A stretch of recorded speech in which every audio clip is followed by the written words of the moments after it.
कारगिल युद्ध केवल भारत की सैन्य और कूटनीतिक विजय ही की मित्र, वह एक ऐसा क्षण था जब पूरी दुनिया ने भारतीय सैनिकों का अदम्य साहस देखा।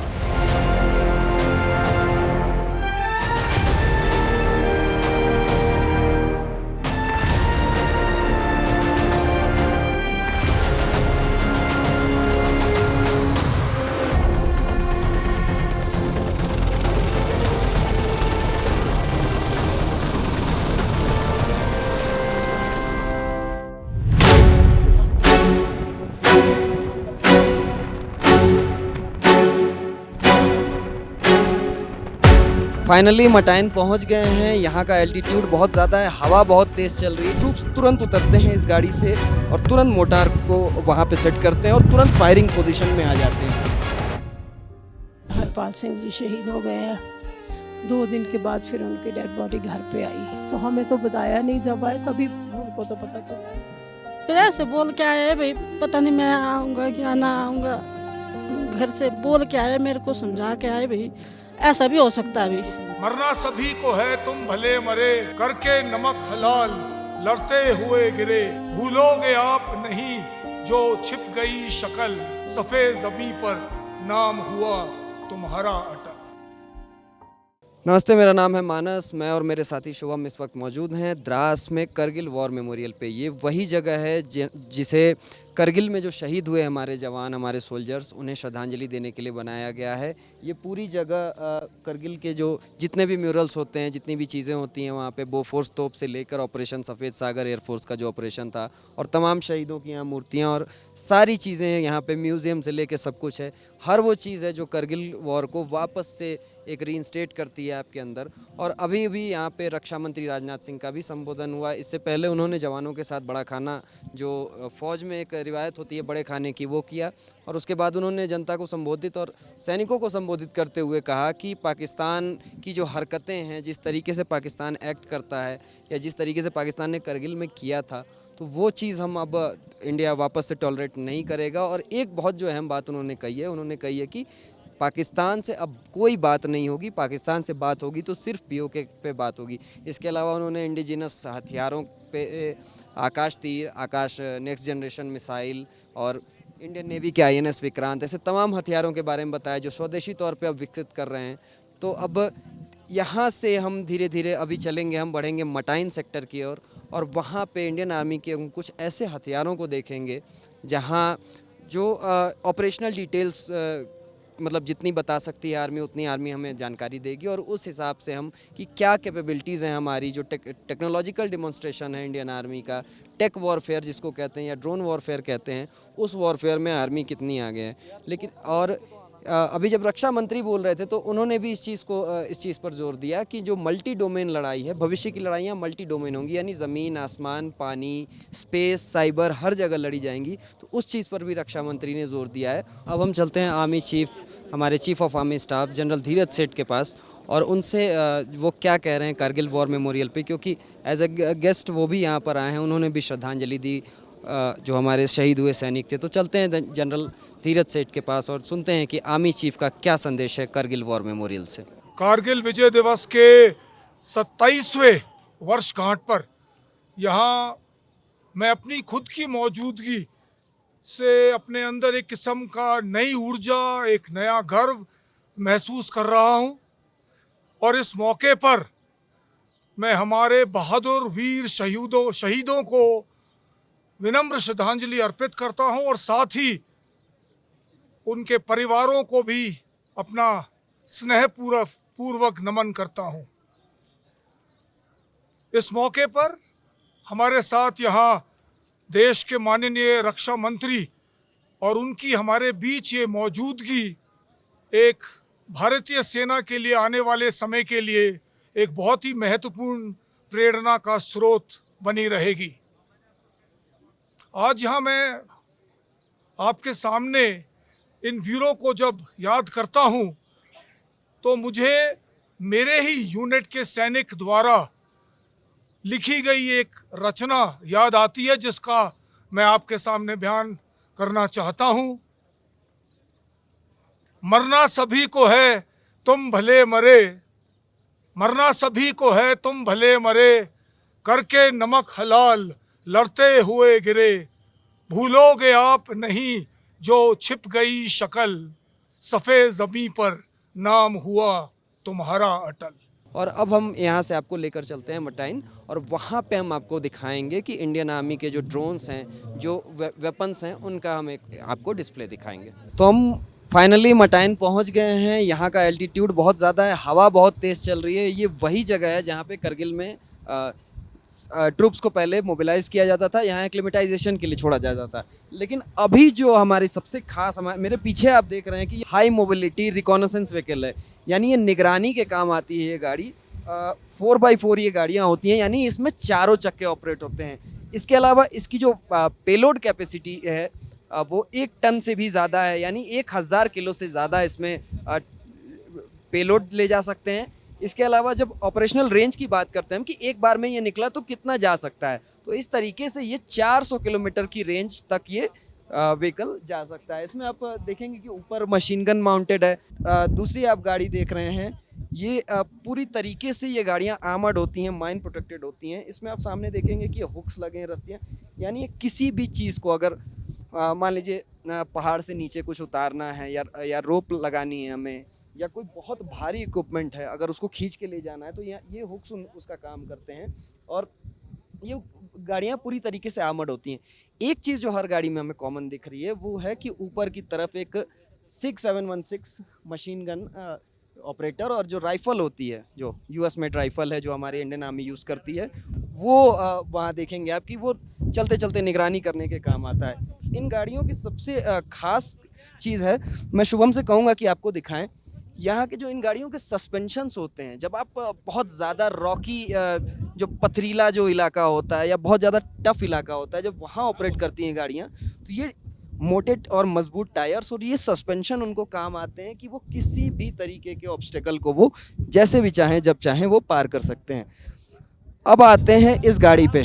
जब पंजाब में फ्लड्स आए थे, पंजाब में जब ये बाढ़ आई थी, उस समय हमने इस व्हीकल का इस्तेमाल भी देखा था। इंडियन आर्मी ये गाड़ी यूज़ करती है और ये पानी के अंदर ये व्हीकल ऑपरेट कर रहा था। तो ये बहुत ही एक यूनिक कैपेबिलिटी है जो इस गाड़ी को बाकी गाड़ियों से बिल्कुल अलग बनाती है एटॉर को, क्योंकि पानी में चलना बहुत कहीं झील है, कहीं स्ट्रीम्स हैं पानी के, जैसे लद्दाख जैसे माउंटेनियस टेरेन में इस तरीके की चीज़ें बहुत कॉमन है। फौजी हमारे जहाँ भी ऑपरेट करते हैं उनको अक्सर इस तरह की चीज़ें से जूझना पड़ता है। तो उस लिहाज से ये गाड़ी जो है हमारे फौजियों को रैपिड डिप्लॉयमेंट, यानी कहीं भी दुश्मन की कहीं पोस्ट है या कहीं रिकॉनेसेंस करनी है, नज़र रखनी है, उस लिहाज से ये बहुत अहम है। इसके बाद हम आते हैं ये रफ़ टेरेन में काम करने वाली व्हीकल पे। ये गाड़ी भी आप देखेंगे इन सभी गाड़ियों में हुक लगा होता है आगे की तरफ, जो किसी भी चीज़ को अगर ये कहीं फंस जाए या दूसरी कोई गाड़ी फंस जाए तो उस समय ये हुक्स बहुत काम आते हैं। 4 पर्सनल्स को ये गाड़ी एक बार ले जा सकती है और तुरंत अगर कहीं रैपिड डिप्लॉयमेंट की जहाँ तक बात आती है तो ये गाड़ी भी उसमें अहम है। ये जैसे हमारे जो सोल्जर बैठे हैं, आपने देखा होगा कि देखने में ये कुछ बाइक की तरह लगती है, उन्होंने हेलमेट, लेकिन ये बाइक से कहीं ज़्यादा पावरफुल है। जो हमारे इंडियन आर्मी जो मोटार यूज़ करती है 155 mm की मोटार होती है, आप देखेंगे हमारे सोल्जर्स उसको लेकर बैठे हैं। तो कहीं ऐसी जगह पे हमें मोटार डिप्लॉय करना है जहां हम बहुत ज़्यादा ट्रूप्स नहीं भेज सकते या बहुत जल्दी हमें भेजना है, तो उस लिहाज से ये गाड़ी, ये ट्रूप्स तुरंत उतरते हैं इस गाड़ी से और तुरंत मोटार को वहाँ पे सेट करते हैं और तुरंत फायरिंग पोजीशन में आ जाते हैं। तो इस लिहाज से ये चीज़, ये गाड़ी इंडियन आर्मी की कैपेबिलिटी में बहुत एक अहम रोल प्ले करती है।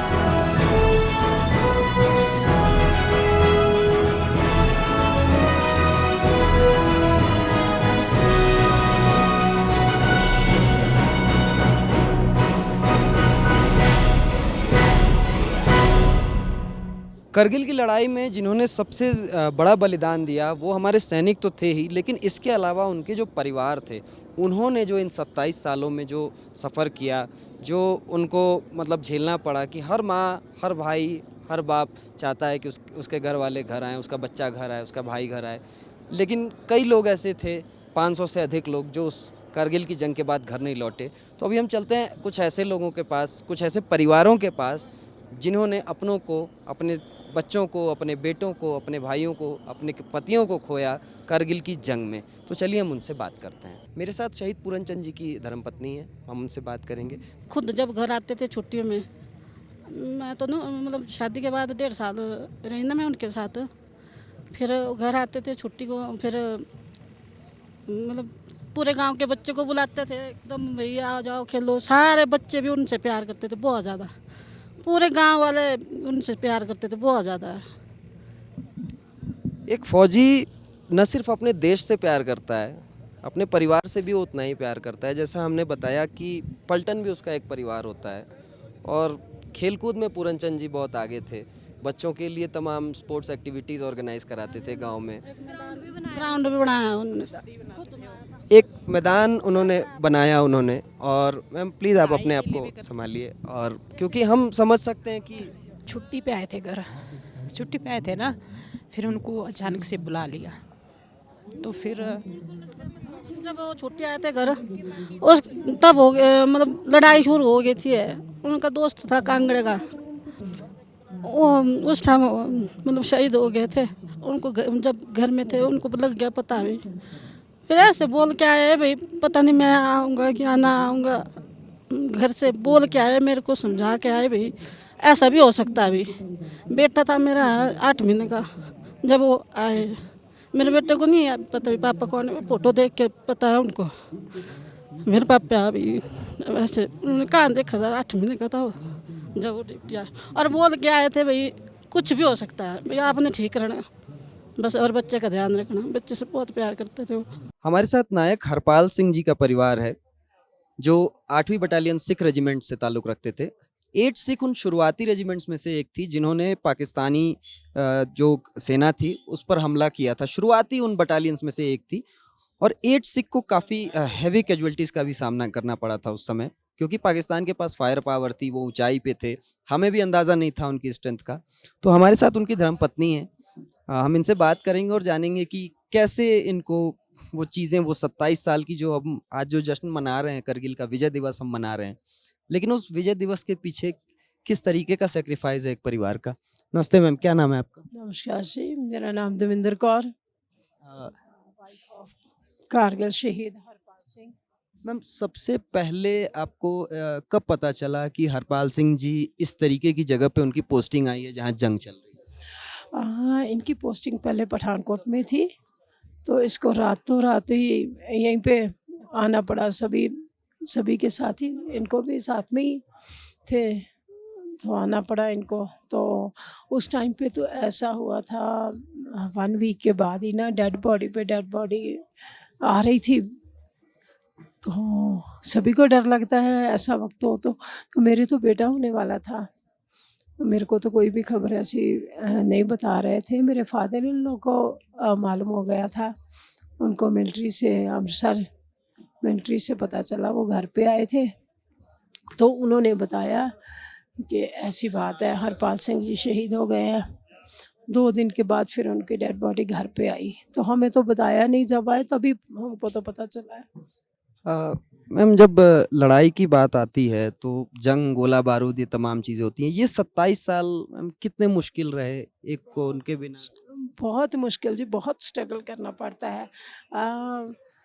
मदर इन लॉ 11 में एक्सपायर हो गए और फादर इन लॉ 13 में 2000 है ना 13 में एक्सपायर हो गए। तो मेरे लिए तो बहुत मुश्किल होता है। एक साइड पे बच्चे संभालना, घर संभालना बहुत मुश्किल होता है।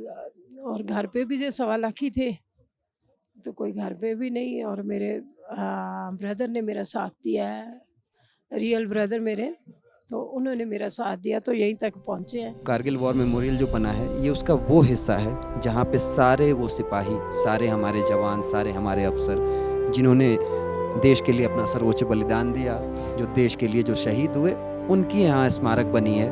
और आप जब यहाँ पे देखेंगे ये जो गलियारा बना है, जो वेज बने हैं बीच बीच में चलने के लिए, ये क्षण एकदम भावुक कर देता है कि हमारी आज़ादी की आखिर क्या कीमत थी। हमारी आज़ादी जो है, करगिल की आज़ादी, करगिल की लड़ाई, वो इन लोगों की बदौलत है जिनके नाम यहाँ पत्थरों पे दर्ज हैं।